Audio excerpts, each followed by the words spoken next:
In 1959, Julian Koenig developed one of the most famous advertisements ever created. So what was the advertisement, and how can good copywriting help your business? Let's get into it.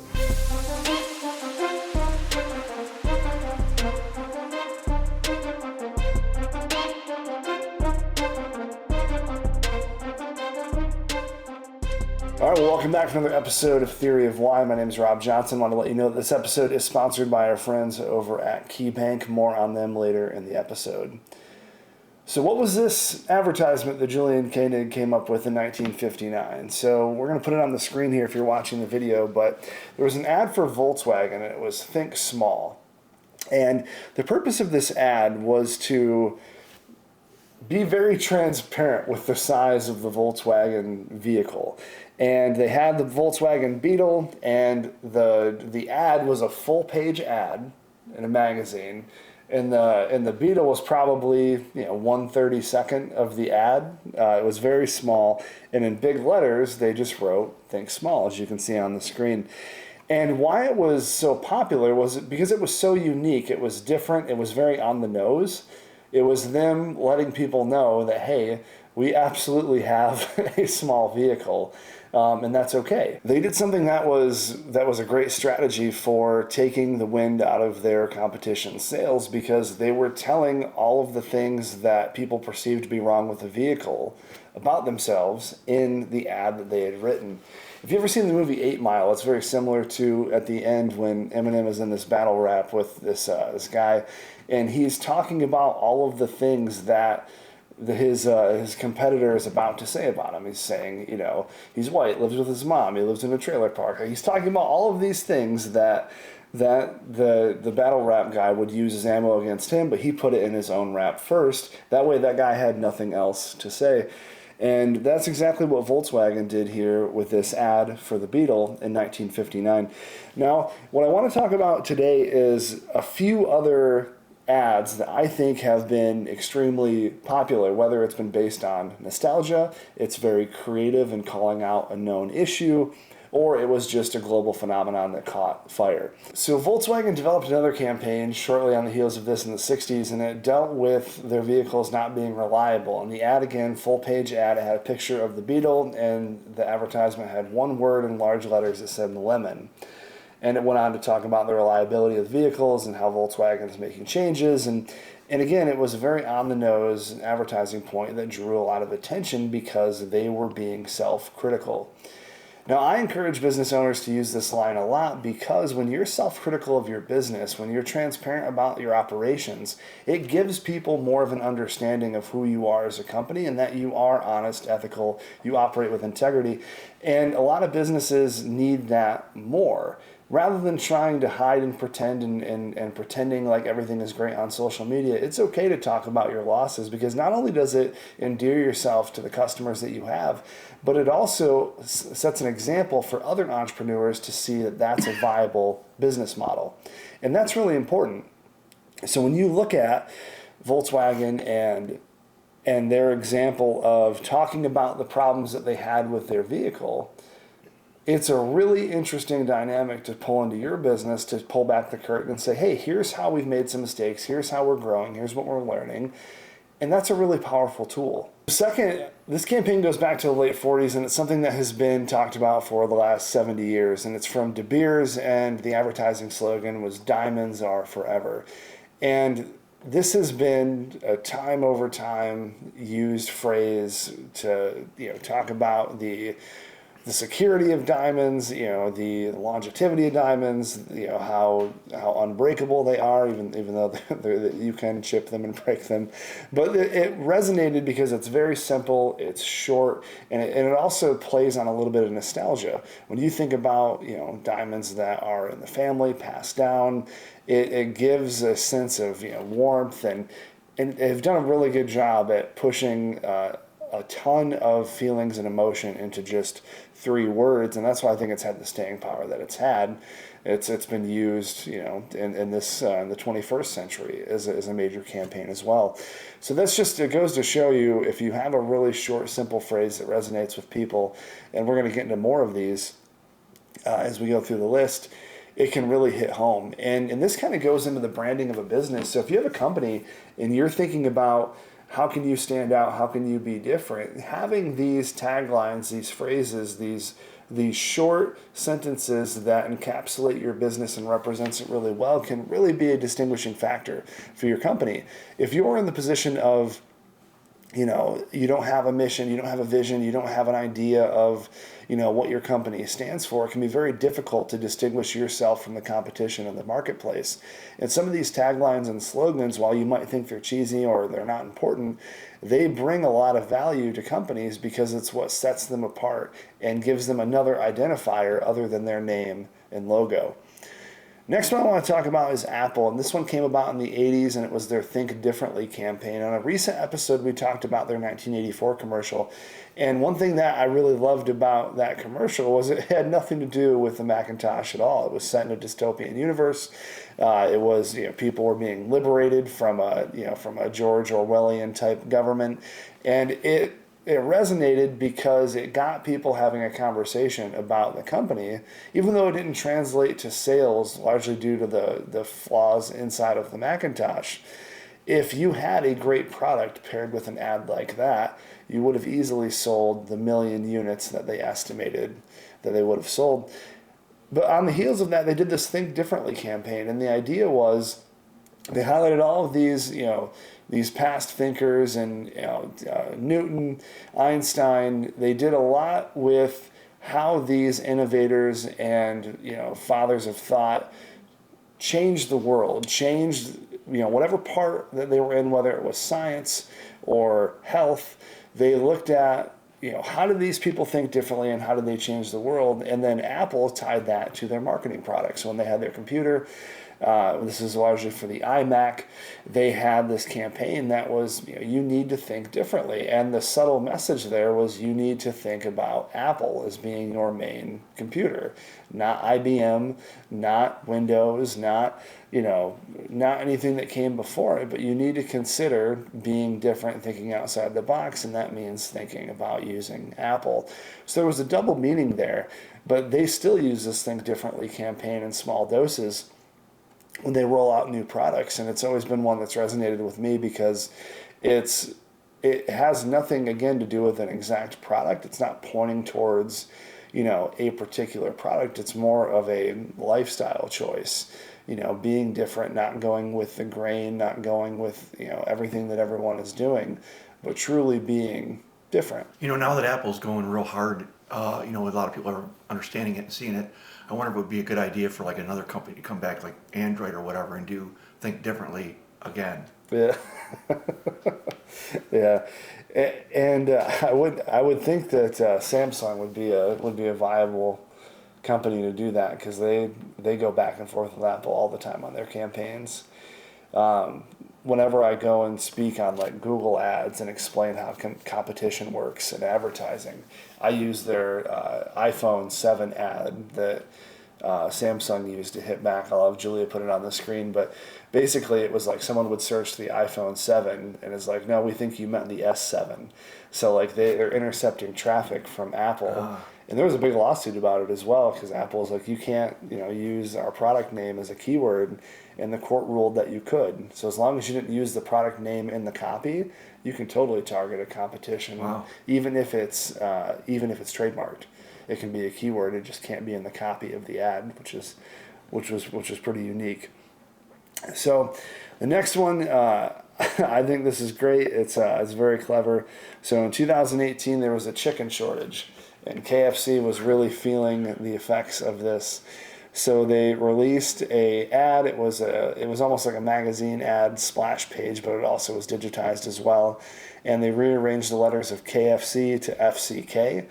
And then they explained the chicken shortage of how it's been difficult in the supply chain to acquire chicken, and they understand their customers' frustration and that they're doing their absolute best.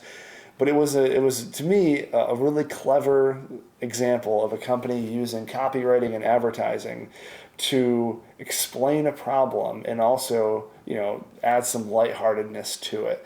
Because it's funny. You're just simply rearranging the letters of KFC, and you're denoting that, oh boy, we absolutely have a problem here, and we're really sorry about it. Yeah, that's genius. It just makes you feel relatable, right, to Kentucky Fried Chicken. You're getting ready to have that, and what better way to interact with people is at their level. And as soon as you seen that, when you showed me that ad, I could tell what they were trying to do. Yeah. Those are the proofs of a great marketing campaign, when you have something that's easily recognizable, you understand the message instantaneously, and it resonates and sticks with you. And that's why, like, number 5, this last example I want to use, is something that not only was a successful advertising campaign, but also turned into a film, and it's still something that is used to this day. And this is Gatorade's Be Like Mike campaign. So Michael Jordan, at the height of his success, in the 90s, he did a three-peat, quit and played baseball, came back, did another three-peat, and in the course of all of that success, had this Be Like Mike campaign. And Michael Jordan was kind of like Elvis. Elvis hit mainstream at the exact perfect time. Radio was shifting into television, and Elvis was really the first superstar that was both in radio and television, and he was able to transcend both media platforms. Michael Jordan was similar in that in the 1980s, basketball games weren't widely televised across the states, and they had a new media deal that came out in the 90s that made the television of the NBA much more widespread. And Michael Jordan, being the most popular player in the NBA at that time, as players like Magic Johnson and Larry Bird were retiring, he was able to capitalize on that with his success and have international fame. And this Be Like Mike campaign was just incredibly successful, because Michael Jordan was the gold standard when it came to sports figures and mentors and people that kids looked up to. He was the exact prototype of a role model that you would want. So when you have this campaign of him playing basketball with kids, and kids wanting to be like Mike, and what does that mean? Well, it means being healthy and going out and playing and getting outside, and that was just all of the right elements of a successful campaign, and they ended up turning it into a movie. A little bow wow on it. The movie wasn't very good, but the campaign was still great. So I love the campaign. I'm a huge basketball fan, so it's cool to see different sports being able to transcend into advertising and having success with it. If you have a small business and you need a banking strategy team on your side, I could not recommend the people of KeyBank enough. They've come alongside us and our company, educated, met with us on site, and have been tremendous partners in our success. And I could not, and it's so weird because I never thought I'd be having a bank as a sponsor on the podcast. I've always been pretty anti, regional and large banks, and Key just completely blew me out of the water with how they treated not only their consumers as far as their personal banking clients, but also the businesses as well. And they have very detailed programs and strategies built out, whether you're a personal banking customer or a business banking customer. They have a lot of solutions, a lot of offering, and a lot of really good organizational development to help those businesses get better over time and make better moves with money, and telling you what not to do in terms of leveraging debt and telling you what to do in terms of leveraging debt, which is great. So I would highly recommend them. You can check out the show notes for more information on them. You can start their small business check-in tool.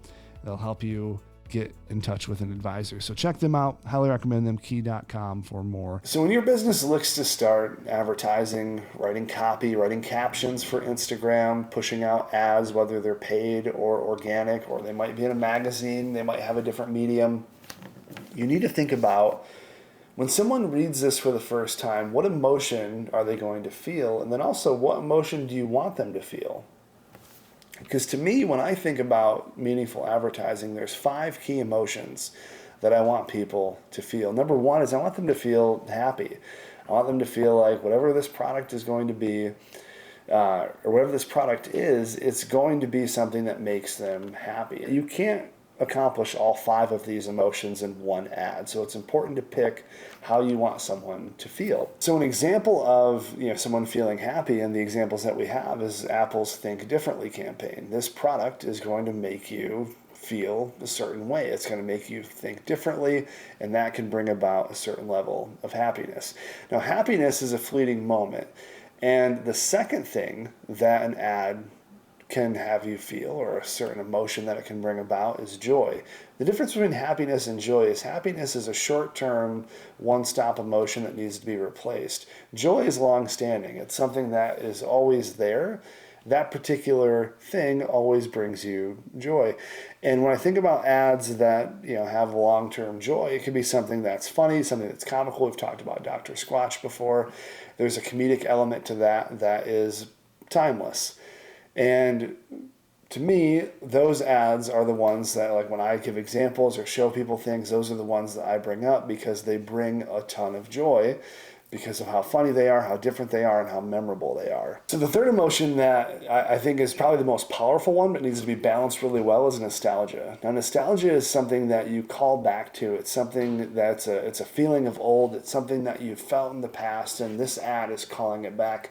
And that's why I brought up the De Beers ad, because that diamonds are forever. It can make you think about, especially if you're a female and you have a ring that maybe came from a grandmother, and then you see that ad, and then you're like, yeah, this ring has certain purpose or meaning. It can bring about nostalgia and make people feel like they want to be a part of whatever ad that is that you're pushing. Nostalgia can be a difficult balance because you have to make sure that you're not leaning so heavily on it that it looks transparent, or it's like, oh, these people are just trying to lean on something that's old in order to sell me. And that's the key, or trick, I should say, of all advertising, is you need to make sure that not only are you triggering a certain emotion with somebody, but you're also giving them a certain level of transparency in the ad as well, that there's value in what you're selling, and you're also bringing about a really good emotion for them.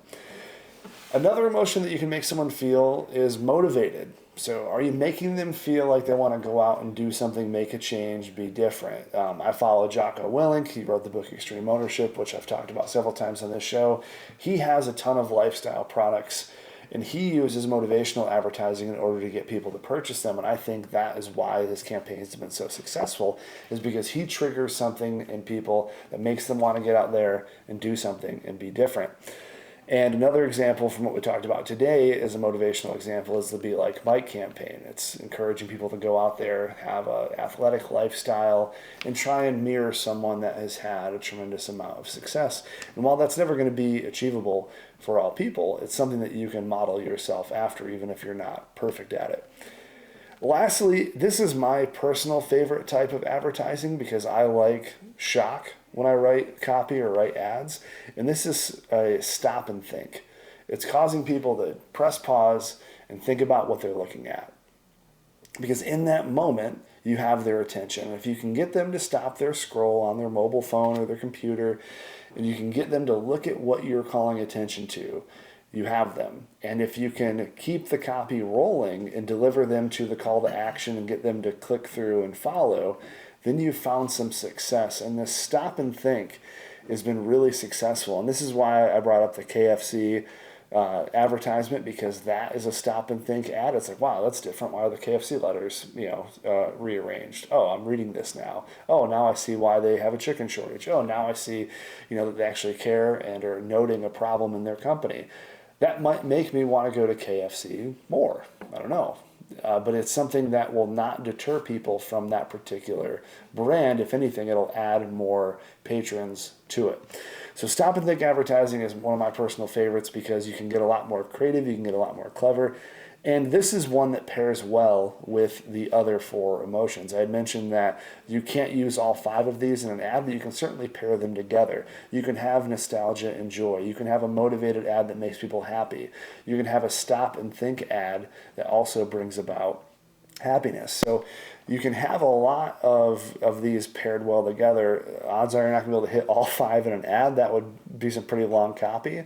But it's something to think about for your company as you're going out there and writing and defining who your company is. So Rob, you might not know this or not, but if you can answer that, maybe you can give it a guess. if you were to look at advertising in a whole, if you were to go back in 1980, what would you say would be the number one way to advertise at that point in time? If you had the budget, probably television. So if Okay. you had the budget, probably television. All right, so how about if you jumped ahead to like 2000? Probably still television, and then maybe internet ads, banner ads, because Google ads were not developed quite yet. So probably still television, and then banner ads online, maybe. Okay, so then now let's jump to 2020. Yeah. Social media has by far the best reach. And again, it's going to depend on what type of company you have. Some companies do extremely well in print still, whereas some do excellent. But if we're talking in general terms, I'd say social media, digital marketing, Facebook, Instagram, LinkedIn. We have a client right now who I don't typically run LinkedIn ads a lot, but for this client, it makes a lot of sense. We're running them, and it's having a ton of success because it's on LinkedIn. But if I ran those same ads on Facebook, I don't think we'd have the same success. So it just depends. But yeah, social media, digital marketing, Google ads, right now, those are, to me, the most important ones. That's kind of figure where I thought you'd go. Yeah. Yeah, and it changes. We've talked about this a lot. You always have to be willing to change. We had a meeting yesterday. We talked a little bit about, the mission and the vision of the company here and how it's changing. And part of it is being, having enough forethought to put in your mission and vision, the willingness to change, so that way when the market does change or new social media platforms emerge, you haven't pigeonholed yourself into, we're just the Facebook company, or we're just the Instagram company. Because right now, like I'm watching, for example, Meta rolled out Threads, which is a competitor to Twitter, had the most signups ever for a social media platform in its first week. Pretty impressive.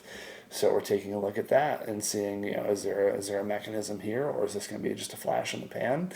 But we'll see. But you always have to be open to that change and seeing what markets are developing. Because if I've said it 100 times, if you were in the radio bucket and television's rolling, and you think television's going to be a fad, and you just double down and put all your money in radio, you're absolutely going to be out of business.